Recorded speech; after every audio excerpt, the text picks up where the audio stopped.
Reels மோகத்தில் ஏற்பட்ட விபத்தில் காதலன் உயிரிழந்த சம்பவத்தை தொடர்ந்து மன உளைச்சலில் இருந்த கல்லூரி மாணவி உயிரிழந்த சோக சம்பவம் சென்னை அயனாவரத்தில் பரபரப்பை ஏற்படுத்தியுள்ளது. சென்னை அயனாவரம் சோலையம்மன் கோவில் தெருவை சேர்ந்த ஜெகதீசனின் மகள் சுப்பு சௌமியா அண்ணா சாலையில் உள்ள தனியார் கல்லூரியில் 3ஆம் ஆண்டு வரலாறு படித்து வந்தார். தாயை இழந்த நிலையில் தந்தையின் அரவணைப்பில் வளர்ந்து வந்ததாக கூறப்படுகிறது. கடந்த 9ஆம் தேதி வழக்கம் போல கல்லூரிக்கு சென்ற சுப்பு சௌமியா மாலை வீட்டிற்கு திரும்பிய பின்னர் வீட்டில் தனியாக இருந்தபோது உயிரிழந்த நிலையில் கண்டெடுக்கப்பட்டார். தகவலின் பேரில் அயனாவரம் போலீசார் உடலை கைப்பற்றி பிரேத பரிசோதனைக்காக அனுப்பி வைத்து வழக்கு பதிவு செய்து விசாரணை மேற்கொண்டனர்.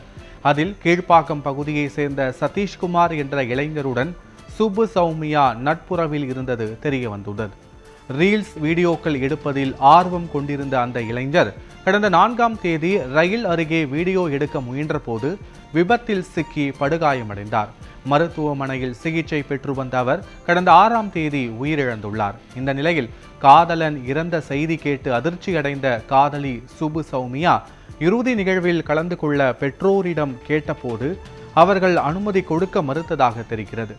ஏற்கனவே காதலன் இறந்த துக்கம் தாழாமல் மன உளைச்சலில் இருந்து வந்த சுப்பு சௌமியா காதலன் இறுதி சடங்கில் கூட கலந்து கொள்ள முடியாமல் போனதால் மன அழுத்தத்திற்குள்ளான வீட்டில் தற்கொலை செய்து கொண்டது விசாரணையில் தெரிய வந்துள்ளது.